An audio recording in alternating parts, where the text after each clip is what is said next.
Hey guys, it's Brandon. I'm going to break down some of the major answers from Elizabeth Warren's debate this past Wednesday, and I'm going to play the clips of her answers and going to do some commentary afterwards. We're going to listen to is the first question and answer of Wednesday's debate to Elizabeth Warren. We'll start this evening with Senator Elizabeth Warren. Senator, good evening to you. Thank you. You have many plans: free college, free childcare, government health care, cancellation of student debt, new taxes, new regulations, the breakup of major corporations. Mm-hmm. But this comes at a time when 71% of Americans say the economy is doing well, including 60% of Democrats. What do you say to those who worry this kind of significant change could be risky to the economy? So I think of it this way. Who is this economy really working for? It's doing great for a thinner and thinner slice at the top. It's doing great for giant drug companies. It's just not doing great for people who are trying to get a prescription filled. It's doing great for people who want to invest in private prisons, just not for the African Americans and Latinx whose families are torn apart, whose lives are destroyed, and whose communities are ruined.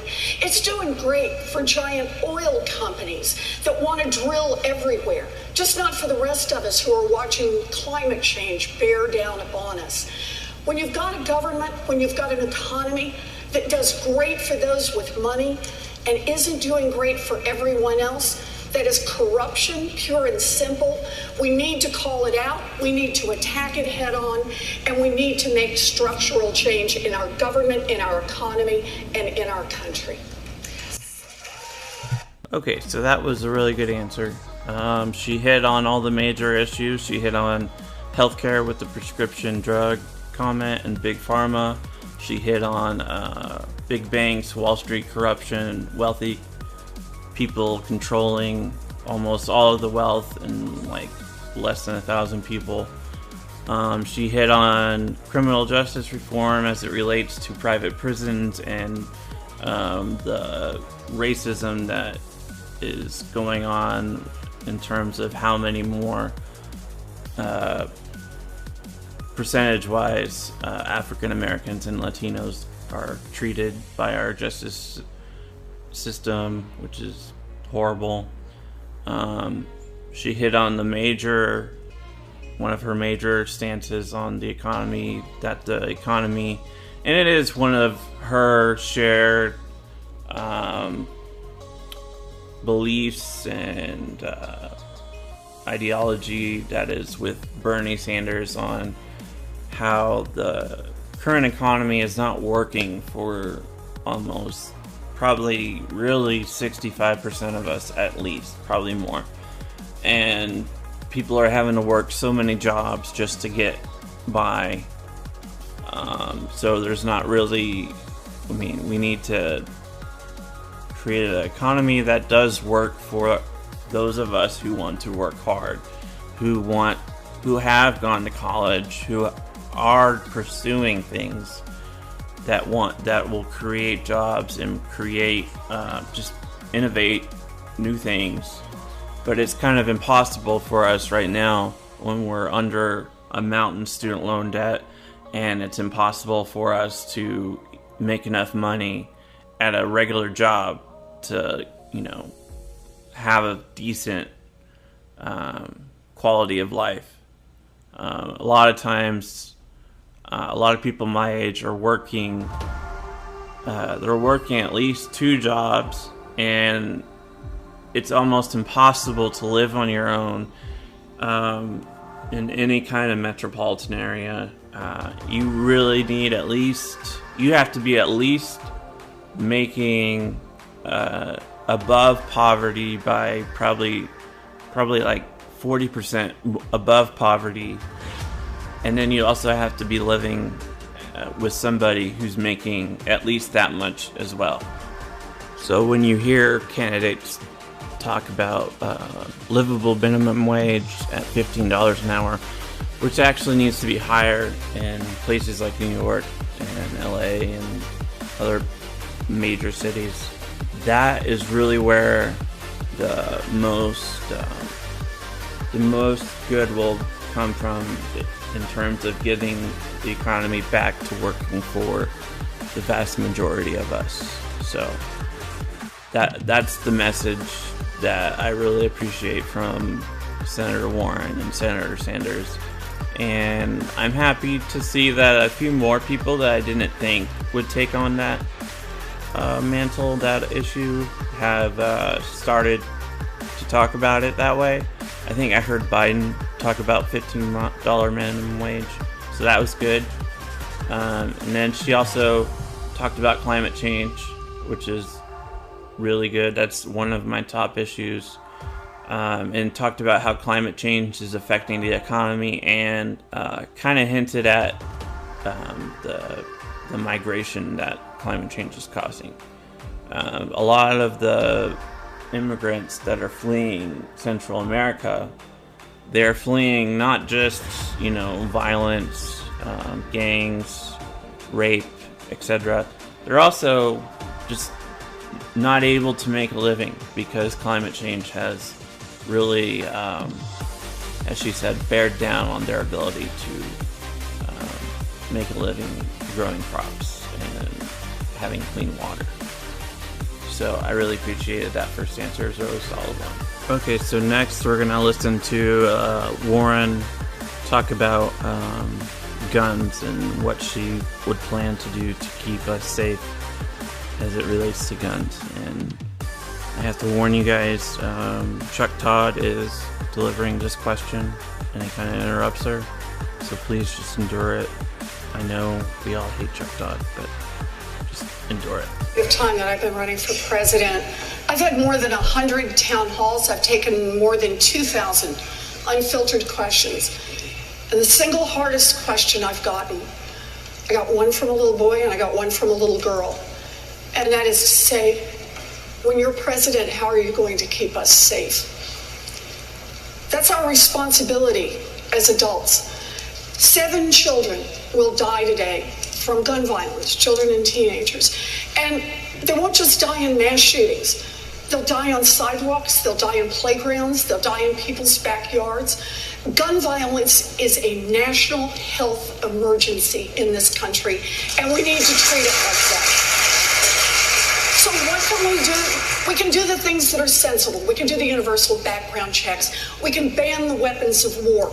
But we can also double down on the research and find out what really works, where it is that we can make the differences at the margins that will keep our children safe. We need to treat this like the virus that's killing our children. You didn't address, do you think the federal government needs to go and figure out a way to get the guns that are already out there? What I think we need to do is we need to treat it like a serious research problem, which we have not done.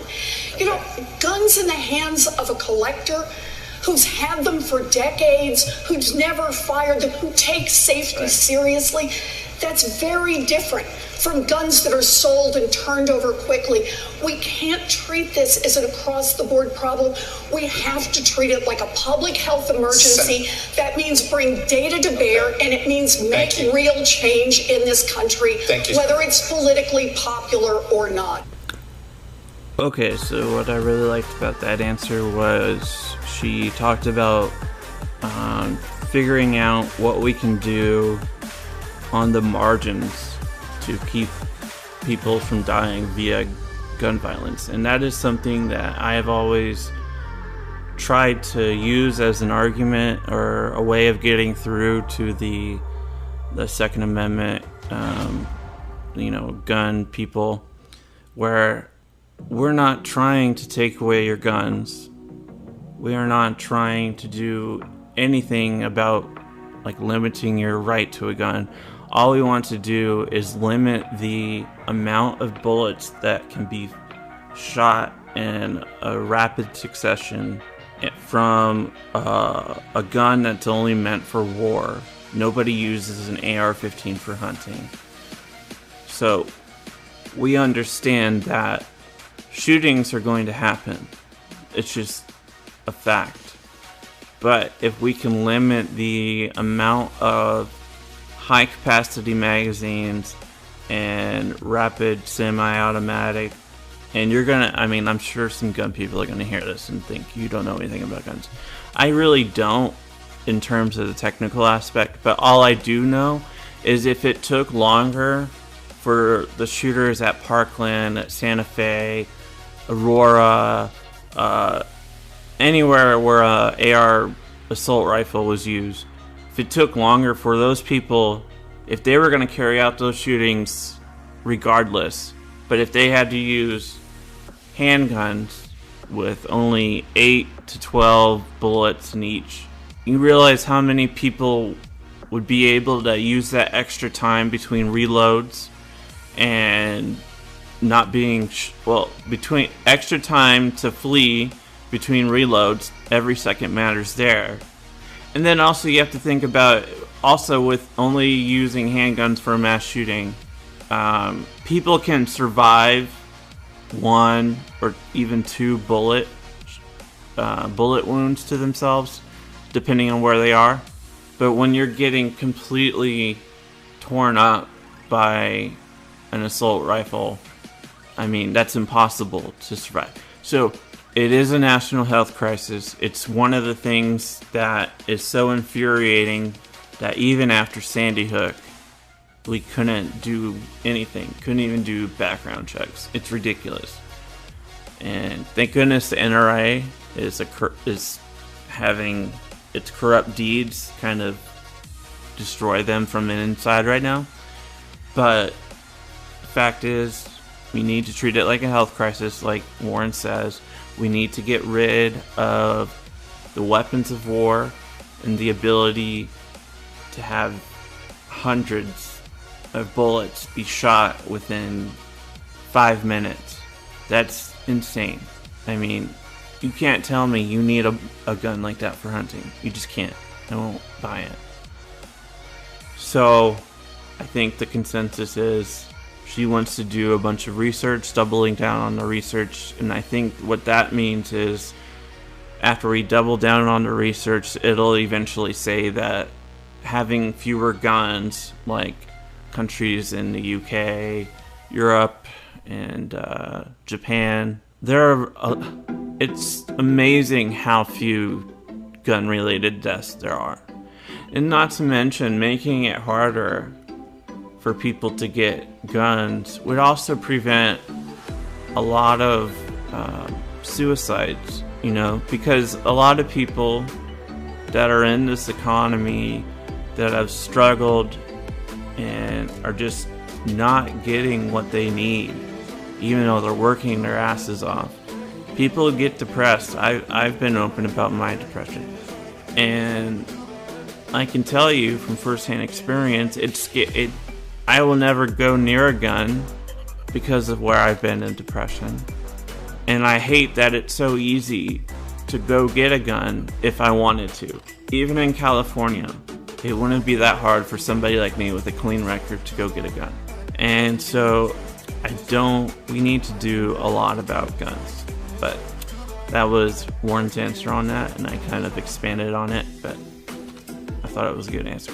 Okay, so now we're going to hear Lester Holt ask a question about who would give up their health care for a government-run insurance. And the only people that raise their hands are going to be Elizabeth Warren and New York Mayor Bill de Blasio. Here would abolish their private health insurance in favor of a government-run plan. Just a show of hands to start out with. All right, so even though you can't hear anything, but it was kind of amazing to see that only 4 people across 20 candidates over the course of the last 2 days in the debates rose their hand when it came to that question. And they were Bill de Blasio, Elizabeth Warren, Kamala Harris, and Bernie Sanders. So I don't think Bill de Blasio has a great chance, but I would say that among all the candidates who are serious, who actually take getting America onto a single-payer healthcare system at the very least, if not Medicare for all, the people that I would trust the most to really fight for that to happen are, of course, Bernie, Warren, and then I believe Kamala Harris is trending that way, if she isn't already there. I know there was a controversy, but it was kind of a fake controversy. She answered a question that she was giving. The question that she answered wasn't, would you abolish private insurance? She was asked, would you give up your current insurance for a government-run plan? And she rose her hand. So that tells you a lot right there. So next we're going to hear Warren talk about how she is standing next to Bernie with Medicare for all.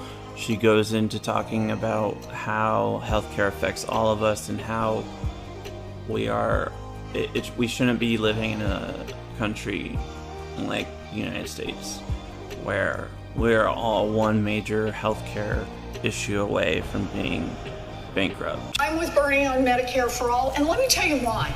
I spent a big chunk of my life studying why families go broke. And one of the number one reasons is the cost of healthcare, medical bills. And that's not just for people who don't have insurance, it's for people who have insurance. Look at the business model of an insurance company. It's to bring in as many dollars as they can in premiums and to pay out as few dollars as possible for your health care. That leaves families with rising premiums, rising co-pays, and fighting with insurance companies to try to get the health care that their doctors say that they and their children need. Medicare for all solves that problem. And I understand there are a lot of politicians who say, oh, it's just not possible, we just can't do it, have a lot of political reasons for this. What they're really telling you is they just won't fight for it. Well, healthcare is a basic human right, and I will fight for basic human rights. Okay, so that was really powerful, and it's one of the things people like me are really looking for in a candidate. Between myself and members of my family, we've all had multiple healthcare issues that put us on the brink of being evicted because we couldn't work while we had an injury or we had a cancer to deal with. And that happens every single day to average Americans. It's one of the reasons why nearly half the reasons for bankruptcy are healthcare related, and nearly half of the GoFundMe fundraisers are about healthcare bills. That is ridiculous in the United States of America. So the way Warren and Bernie are approaching healthcare and the amount of passion they have when they speak about it and what they want to do about it, when you hear them consistently say these undeniable facts about healthcare and talk about the insurance companies being super greedy and corrupt and they have too much influence over people's care, you really gotta think about who you're choosing as your candidate. You have to choose somebody who you trust that will, at the very least, get a public option passed. Definitely, 100%. If not, Medicare for all. Because I believe with Obamacare, it was responsible for saving hundreds of thousands of lives, including mine. Because if I wasn't able to stay on my parents' healthcare program when I had my 2 freak accidents with my leg, I would basically be, I honestly probably wouldn't be here today. And I know that goes on for tons and tons of people every day. So the way I see Obamacare is it wasn't a good law. It wasn't a good legislation because it gave the insurance companies way too much influence. However, it succeeded in its main goal, which was getting the conversation started about healthcare and overhauling our healthcare system. So in that, I'm very, very respectful and appreciative of the ACA. And healthcare has been at the top of voters' issues, at least for Democrats, ever since then.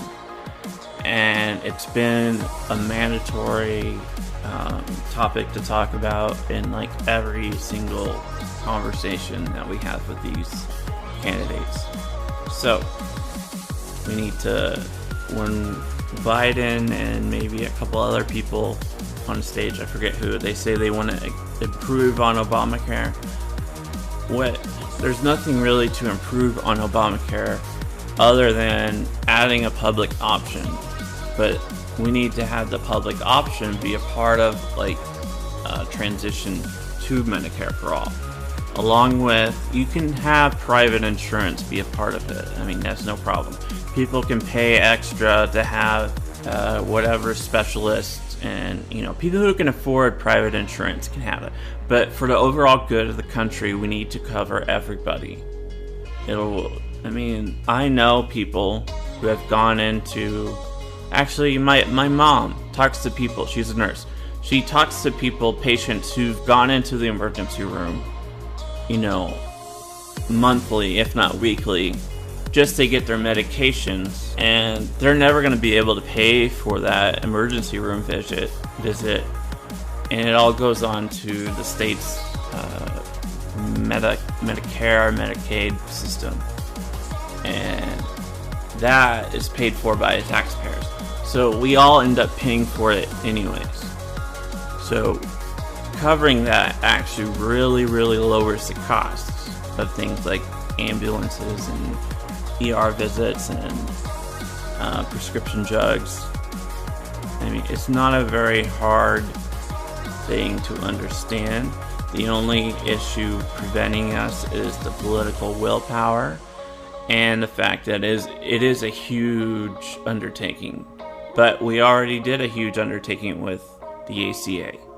So let's do it even better this time, and that's what candidates like Elizabeth Warren, Bernie Sanders, and I believe Kamala Harris are shooting for.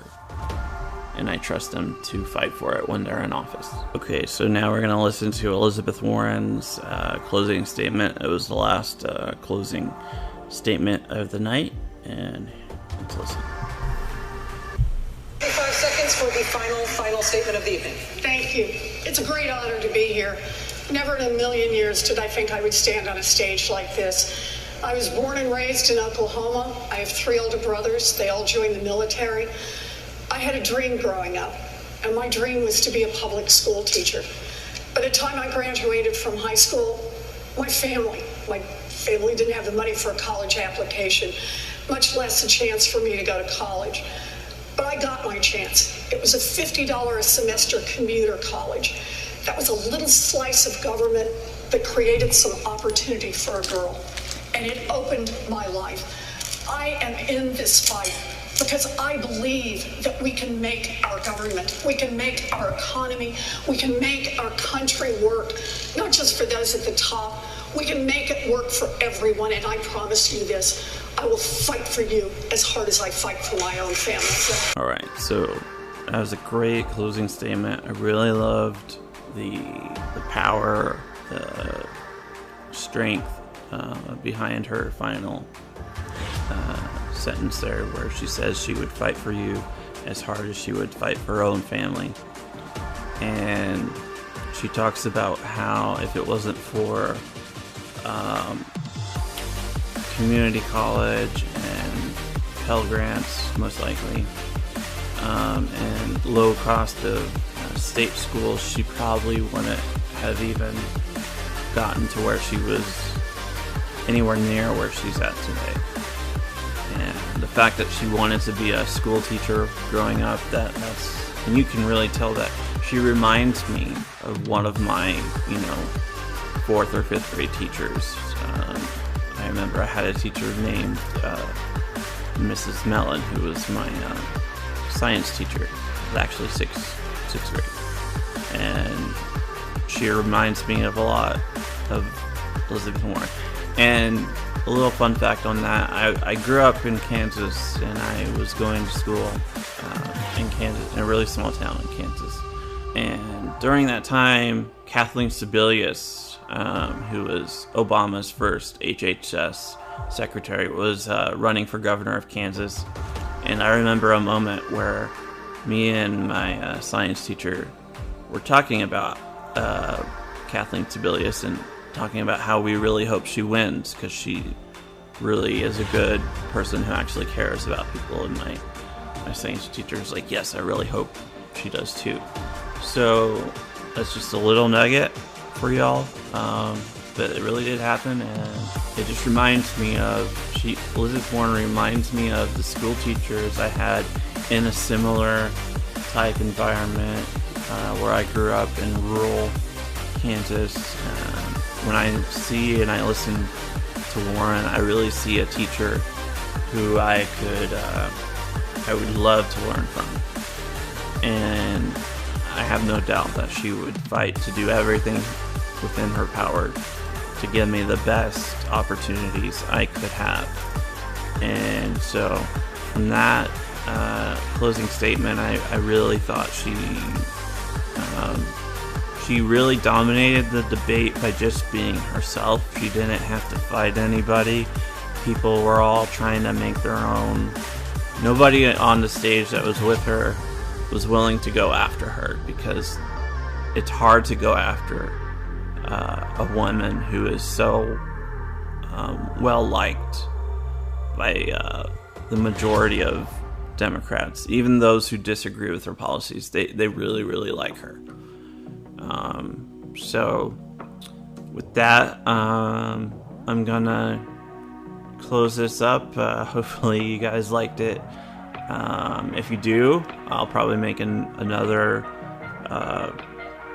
react podcast video type thing for Bernie, and I'll do one for Harris, Buttigieg. I guess I'll do one for Biden too. You know how I feel about Biden, but I'll do one just to be fair. And if you guys want, you guys comment on the video and tell me which candidate out of the top 5 candidates you would like to hear me react about to their debate performance. So let me know in the comments, and I'll tally that up, and I'll do that whoever you choose. So with that said, I hope you enjoy this. If you'd like to help support the page, because unfortunately raising money is part of the game here. I'm only interested in earning your donations, enough donations to keep growing Trending Left, the website, trendingleft.com, growing it adequately at a decent rate, paying for things like better equipment, the ability to go to political rallies and town halls, because come Super Tuesday next year, California is going to be a huge state, and so I'm sure there's going to be a ton of rallies around where I live. So any help getting to that would be amazing. I need a camera. I do have my camera phone, but I'm just starting out, so I don't want to ask for too much right now. I want to be able to enlist some reporters if I can find any, because I obviously am not going to be able to break any news. I'm just more of a reactionary website that's aggregating stories, but I really hope you guys appreciate the effort that we're going to put into it. The original articles and this podcast video is an original piece. That's all going to start like right now. And when you hear this video, the original stuff will start. And so going forward, finding a reporter or two that has a little more access, I'd like to be able to pay them a decent amount for if they have sources. So then it would add some even really good credibility to the site. If not, maybe I can become a reporter. I'm not sure. I'd have to work on my interview skills, but that's also another thing. I used to work for a golf magazine here in Southern California, and I did a couple of interviews, and it was really nervous doing them. I think I did a decent job, but I would love to be able to do that again, but I need to find sources and do legwork, and that all requires help from you guys. So if you can, please donate via the PayPal button on the website. You'll find it on the sidebar or at the bottom of the articles. You'll also find a button for Patreon page to become a member there. And that's a reoccurring payment monthly, so I don't want to make you guys think I'm trying to scam you or anything.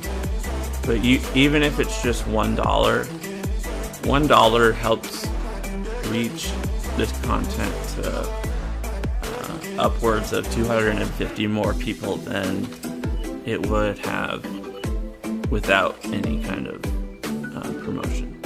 So if you like the content that we're posting and you really would like more people to see it and become part of the Trending Left community, then that's where your donations will go, also towards the equipment and stuff that's coming down the line.